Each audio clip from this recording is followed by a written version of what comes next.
এখানে জিনা করা দোষের, গুনাহের। তবে যদি বিয়ের প্রতিশ্রুতি দিয়ে জিনা করে তাহলে it's okay bro, it's okay, totally fine. But বিয়ে করবে এটা বলতে হবে, প্লিজ প্লিজ প্লিজ প্লিজ। কি বলতে হবে যে ওগো ওগো ওগো প্লিজ বলো বিয়ে করবো, বিয়ে করবো, তাহলে জানা করো, সমস্যা নেই।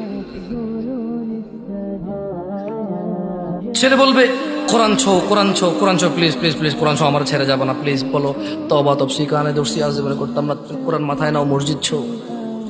এরপরে আবার ওই যে এখন ওই যে বাংলাদেশে যে জাতীয় মসজিদগুলো বানাইছে না প্রত্যেক জেলায় জেলায়, কি মসজিদগুলো, মডেল মসজিদ, ওখানে যে আবার ছবি তুলে বলতেছে যে ওয়াদা করো ছেড়ে যাবো না, লাস্ট পিক।